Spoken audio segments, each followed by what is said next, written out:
Assalamualaikum warahmatullahi wabarakatuh.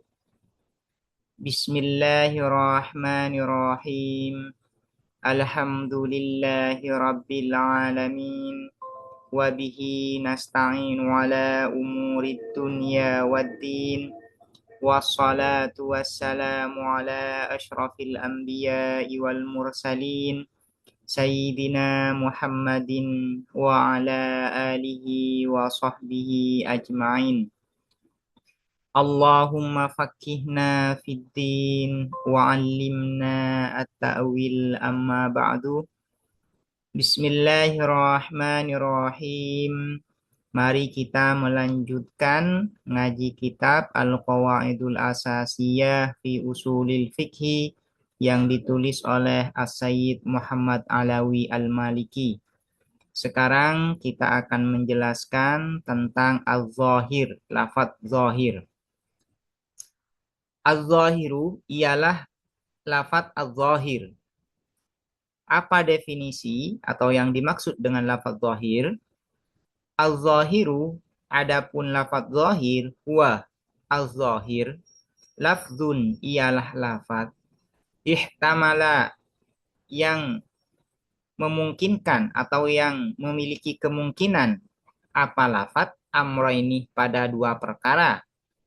Amroini ini artinya dua perkara atau dua makna. Ahaduhuma, adapun salah satu keduanya amroini, al-muradu ialah adapun yang dimaksudkan minhu dari ahaduhuma, azharu ialah lebih jelas atau lebih kuat, minal akhari dari yang lain. Jadi yang dinamakan lafadz zahir itu adalah lafadz yang memiliki dua makna. Namun makna yang satu lebih kuat dibanding makna yang satunya lagi. Jadi lafadz ini memiliki kemungkinan dua makna. Satu makna lebih kuat, sementara makna yang satunya ini lemah. Nah, ini yang disebut dengan lafadz zahir. Kalau hanya memiliki satu kemungkinan makna, maka disebut dengan an-nas. Kalau memiliki kemungkinan dua makna, cuman dua makna ini derajatnya sama, kekuatannya sama, maka itu disebut dengan al-mujmal. Sementara al-zahir ini adalah lafadz yang memiliki kemungkinan dua makna, satunya lebih kuat, sementara satunya lagi lebih lemah atau satunya lagi lemah. Nah, mana yang dimaksudkan di antara dua makna ini?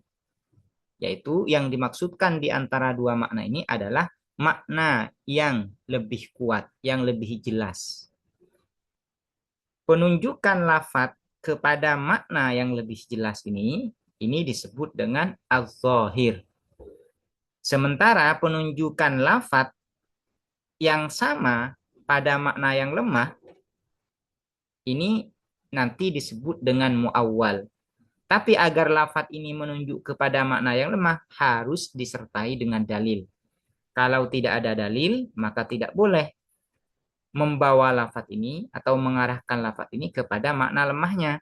Lafadz ini harus dibawa kepada makna yang kuat dan tidak boleh dialihkan kepada makna yang lemah kecuali dengan dalil. Nah, mengarahkan lafadz kepada makna yang lemah yang disertai dengan dalil itu nanti ini yang disebut dengan muawwal atau al-zahir bid-dalil.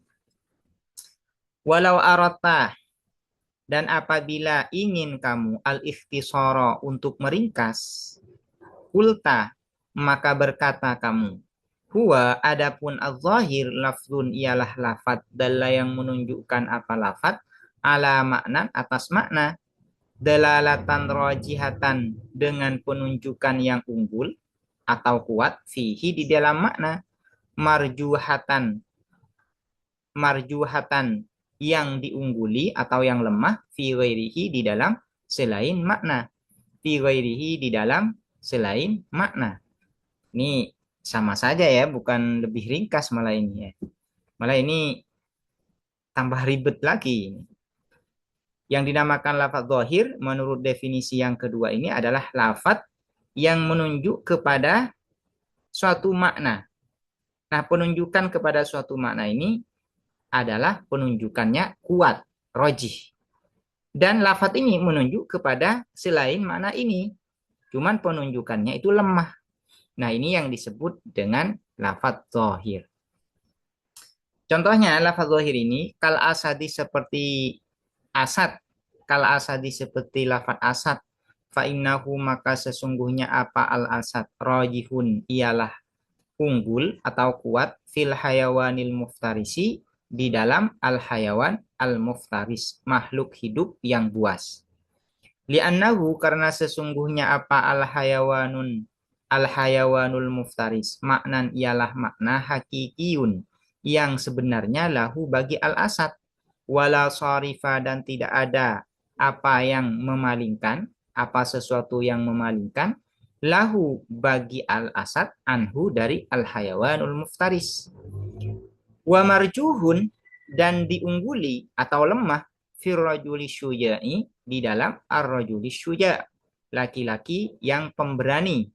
Li'annahu karena sesungguhnya apa ar-rajulu syuja' maknan ialah makna majaziyun yang bersifat kiasan, majaziyun yang bersifat kiasan lahu bagi al-asad, wala sarifa dan tidak ada apa sesuatu yang mengarahkan ilahi terhadap ar-rajulus syuja, ilahi terhadap ar-rajulus syuja.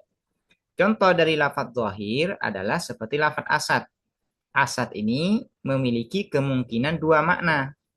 Makna pertama adalah al-hayawanul muftaris, makna yang kedua adalah ar-rajulus syuja. Namun penunjukan lafadz al-asad kepada al-hayawanul muftaris ini rojih, kuat. Kenapa dikatakan rojih, dikatakan kuat? Iya, karena secara bahasa lafadz asad ini memang diletakkan untuk menunjuk kepada makna al-hayawanul muftaris. Atau lebih simpelnya, karena al-hayawanul muftaris ini merupakan makna hakiki dari lafadz asad. Nah, asad ini juga menunjuk kepada makna ar-rajuli syuja. Namun penunjukan lafadz al-asad kepada ar-rajuli syuja ini lemah.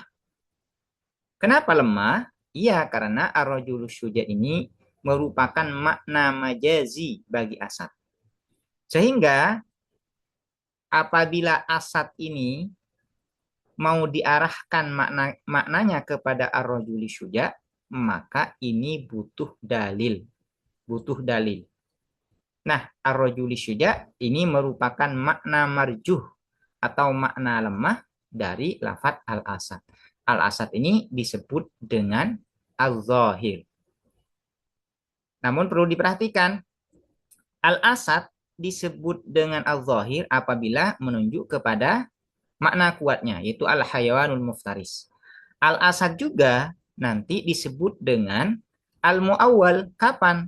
Apabila al-asad ini menunjuk kepada makna marjuhnya, yaitu ar-rajulu syuja.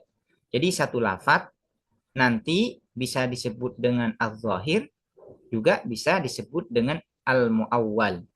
Nah, mu'awwal ini nanti ada nama lainnya, yaitu al-zahir bid-dalil.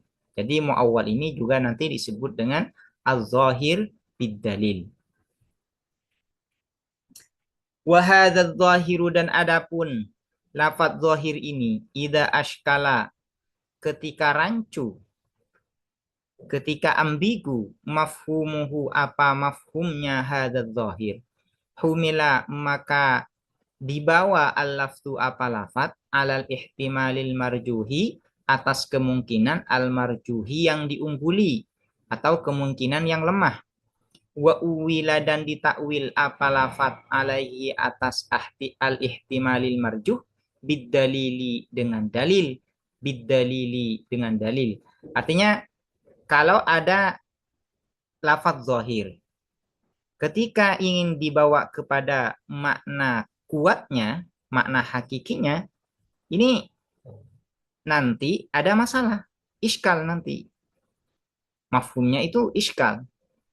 Maka lafadz zahir ini dibawa kepada makna marjuhnya. Tapi ketika lafaz zahir ini dibawa kepada makna marjuhnya harus disertai dengan dalil. Ini yang disebut dengan wa uwila alaihi bidalil. Wa summiya dan dinamai apa al-lafzu muawwalan pada muawwal au zahiran bidalili atau lafaz zahir bidalil. Jadi muawwal ini adalah sebutan lainnya, muawwal ini sebutan lainnya adalah az-zahir bidalil. Ai artinya, apa yang dimaksud dengan zahiran bidalil? Ai artinya wasara dan menjadi dzalika zahiru. Apa lafaz zahir itu ba'da ta'wilihi setelah mentakwilkan dzalika zahir bidalili dengan dalil menjadi zahiran ialah lafaz zahir muqayyadan yang diikat, yang dibatasi bilafdzid dalili dengan lafaz dalil. Disebut dengan al-zahir juga, tapi harus dikoyiti, disertai dengan koid ad-dalil. Disebut dengan al-zahir bid-dalil. Fayusama maka dinamai apa al-lafat zahiran bid-dalil pada zahir bid-dalil. Disebut dengan zahir bid-dalil. Wahina idzin ay wahina idz humilal lafzu alal ihtimalil marjuh fatta'wilu maka adapun takwil huwa at-takwil hamlul lafzi ialah membawa lafaz alal maknal marjuhi atas makna al marjuhi yang diungguli atau yang lemah. Wadzalika dan adapun at-takwil la yakunu ialah tidak ada apa zalik illa bid-dalili kecuali dengan dalil. Wadzalika dan adapun takwil itu atau itu takwil. Wadzalika dan adapun itu takwil la yakunu ialah tidak ada apa dalik illa bidalili kecuali dengan dalil.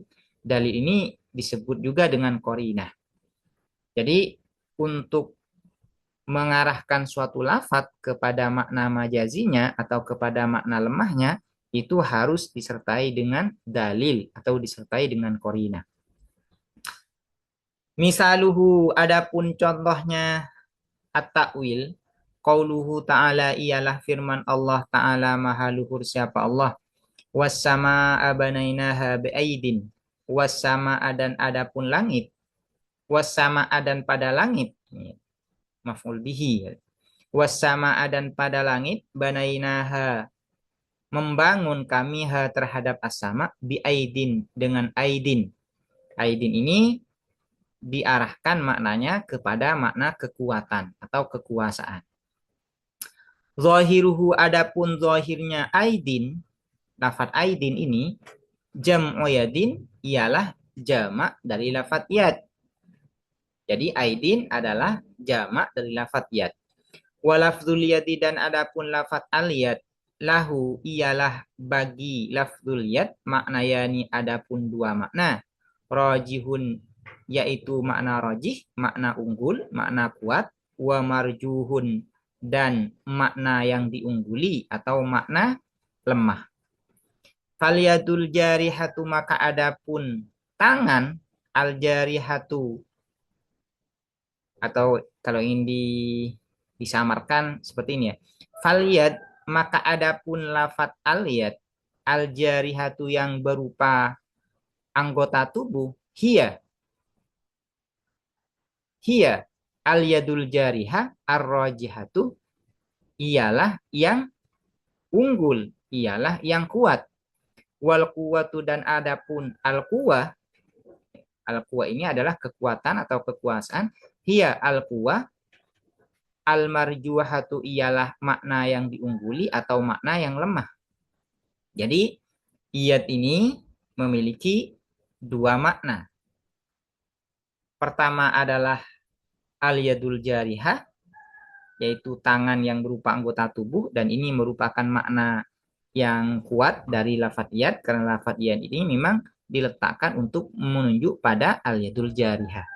Makna yang kedua adalah makna al-quwah. Makna al-quwah ini adalah makna yang lemah dari lafaz yad, atau makna majazi dari lafaz yad.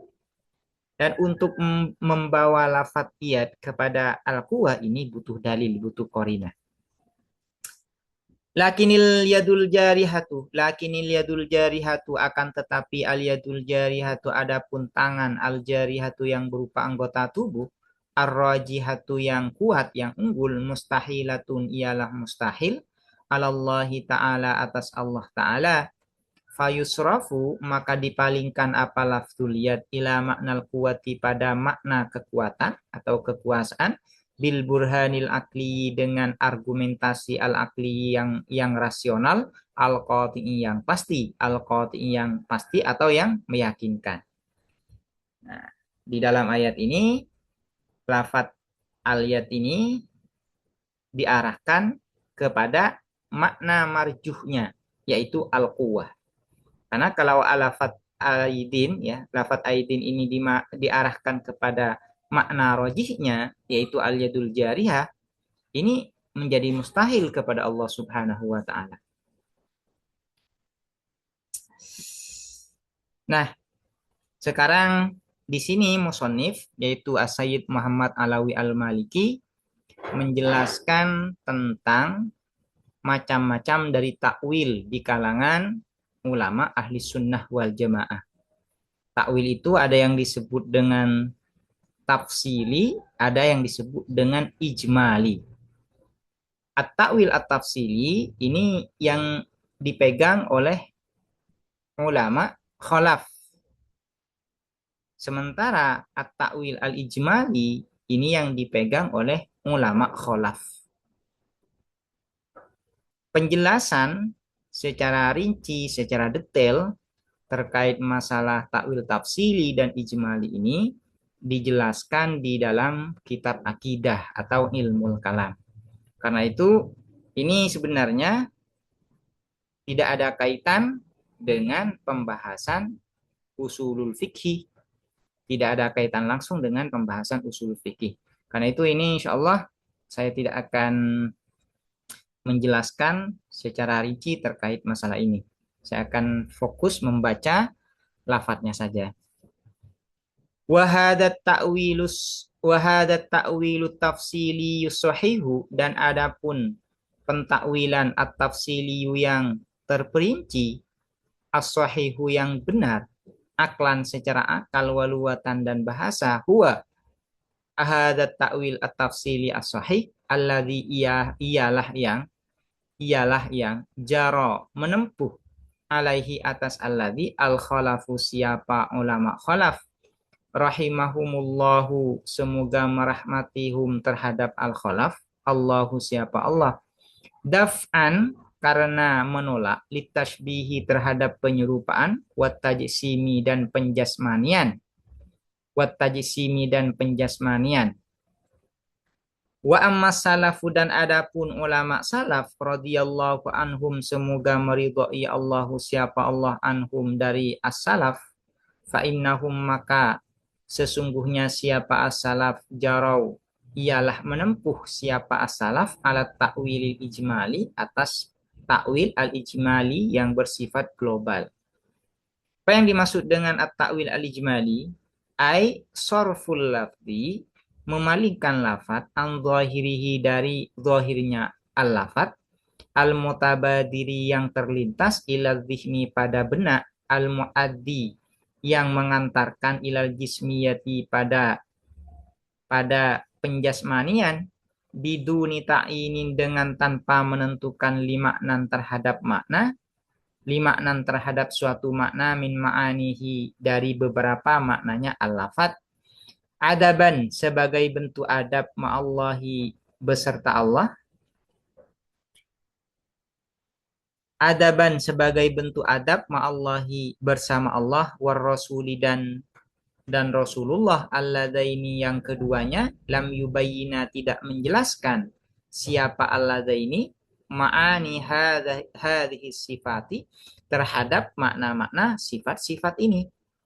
Faqalu maka berkata siapa as-salaf amanna beriman siapa kita billahi kepada Allah wa bima dan kepada sesuatu ja'a yang datang apa ma'anillahi dari Allah ala muradillahi sesuai yang dikehendaki Allah. Jadi kalau ulama salaf itu mentakwil sifat-sifat. Nah, ini nanti dikenal dengan sifat mutasyabihat ya. Ada sebagian yang menyebut mutasyabihat. Sifat-sifat mutasyabihat yang kalau dipahami secara zahirnya bisa menyekutukan Allah, atau nanti kalau dipahami secara zahirnya akan mengantarkan kepada tasbih dan tajsim, maka ulama salaf itu hanya mentakwil secara ijmali. Mereka berkata amanna billah wa bima ja'anillah ala muradillah. Ayat artinya kama amanah sebagaimana amanah beriman kita siapa kita. Kama amanah sebagaimana amanah telah beriman siapa kita billahi kepada Allah biduni ma'rifatin dengan tanpa mengetahui li hakikati dzatihi terhadap hakikat esensi Allah al-kamilati yang sempurna. Kadzalika begitu pula amanna beriman siapa kita bisifatihi dengan sifat-sifat Allah wa af'alihi dan perbuatan-perbuatan Allah dan perbuatan-perbuatan Allah wa illam na'rif walaupun lam na'rif tidak mengetahui siapa kita haqa'iqaha terhadap hakikat-hakikat sifat wa af'al wa kaifiyatiha dan kualitas-kualitas sifat wa af'al. Wa fi hadzal misali dan di dalam contoh ini qalu berkata siapa as-salaf. Al-yadu adapun al-yad wal yadani dan al-yadani wal aidi dan aidi sifatun adalah sifat-sifat lillahi ta'ala bagi Allah ta'ala maha luhur siapa Allah. Huwa adapun Allah a'lamu ialah lebih mengetahui biha dengan sifat. Wa hadza dan adapun ini qauluhum qauluhum wahada dan adapun ini qauluhum fil haqiqati di dalam hakikatnya minhum dari as-salaf laisa ialah tidak ada apa hadza tafsiron ialah penafsiran li zahiri hadzal lafzi terhadap zahir lafaz ini kama qad yatabadaru sebagaimana terkadang terlintas apa hadza ila zihnil ba'di pada benak sebagian orang, sebagian ulama. Bal bahkan wala yaqdiru dan tidak mampu ahadun siapa seorang pun min amati ahli imani dari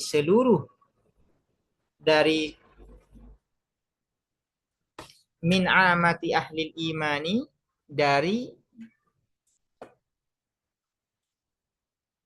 ini ya betul. Min amati ahli imani dari seluruh orang-orang beriman. Ahli iman ini orang-orang beriman. Min amati ahli imani dari seluruh orang-orang beriman. Fadlan lebih-lebih an aimmatil imani dari para imam iman wal ma'rifati dan ma'rifah. Dan ma'rifah ini adalah ahli pengetahuan, ahli ma'rifah. Tidak mampu ala tafsir hakikati hadzal lafzi atas menafsirkan hakikat lafaz ini bil makna dengan makna al mutabadiri yang terlintas ila dzihnil basyari pada benak manusia. Wadzalika dan adapun itu adamul qudrah li'annahum ialah karena sesungguhnya siapa as-salaf indama ketika yuqarriruna menetapkan siapa as-salaf adamat ta'wili terhadap tiadanya takwil wa yaquluna dan berkata siapa as-salaf innana sesungguhnya siapa kita nujri ialah memberlakukan siapa kita hadzal lafdha terhadap lafaz ini ala hakikatihi atas hakikatnya hadzal lafaz bila takwilin dengan tanpa takwil. Fa innahum maka sesungguhnya siapa mereka as-salaf yakifuna ialah berdiri siapa mereka as-salaf atau berhenti ya. Berdiri atau berhenti siapa mereka as-salaf indah hadzal haddi di sisi batasan ini walayat huluna dan tidak masuk siapa mereka as-salaf fi bayani hakikati dhahiril lafzi di dalam menjelaskan hakikat zahir lafat hasba ma'anihi sesuai makna-makna al-lafat al-wawiyati yang bersifat kebahasaan al-ma'rufati yang dikenal al-muqarrarati yang ditetapkan. Wahada dan adapun ini wukuf yakifuna wukuf ma adalah sesuatu yafriduhu yang mengharuskanhu terhadap makotan secara pasti wajibul imani apa sesuatu tuntutan iman apa tuntut wajibul imani apa tuntutan iman wa tauhidi dan tauhid pengesaan kepada Allah wa tanzihi dan at-tanzih penyucian kepada Allah. Tanzih ini mensucikan Allah. Walau dakhalu dan andaikan dakhalu masuk siapa mereka as-salaf hadal madkhali terhadap celah ini la dakhalu maka masuk mereka fi syubhatin di dalam syubhat-syubhat tajuru yang menarik apa syubhat ilal kufri sorihi terhadap kekufuran asorihi yang nyata wal dan adapun berlindung billahi ialah kepada Allah walidzalika dan karena itu tajuru ilal kufri sorih fa innal wukufa maka sesungguhnya apa wukuf wukuf ini adalah berhenti atau berdiri indah hadzal haddi di sisi batasan ini ia jema'u ialah menghimpun atau memadukan apa al-wukuf as-salafah atau ia jema'u ini menyatukan ya. Ya jema'u ini menyatukan. Walidzalika dan karena itu tajurru ilal kufri sharih fa innal wukufa maka sesungguhnya apa berhenti indah hadzal haddi di sisi batasan ini ya jema'u ialah menyatukan apa al-wukuf as-salafa pada ulama salaf wal khalafa dan ulama khalaf. Lau tadabbarnal amroh andaikan tadabbarna merenungkan siapa kita al-amroh pada perkara bihikmatin dengan kebijaksanaan wa basiratin dan pandangan mendalam wa basiratin dan pandangan mendalam walaisa hadza dan tidak ada hadza apa kitab ini walaisa dan tidak ada hadza apa kitab ini mahala tafsili hadzal bahsi ialah tempat memperinci pembahasan ini. Wa innama dan hanya saja yutlabu dicari. Wa innama dan hanya saja yutlabu dicari apa tafsil hadzal bahas fi kutubil aqidatil islamiyati di dalam kitab-kitab akidah Islam. Ini lebih lebih detailnya harus dipelajari di dalam ilmu kalam. Jadi kalau diperinci, dijelaskan di kitab ini tidak cocok karena pembahasan tentang takwil tafsili dan takwil ijmali yang mana takwil tafsili ini dipegang oleh ulama khalaf dan takwil ijmali dipegang oleh ulama salaf secara terperinci ini dipelajari di ilmu kalam atau ilmu tauhid. Demikian, semoga bermanfaat dan mudah dipahami. Assalamualaikum warahmatullahi wabarakatuh.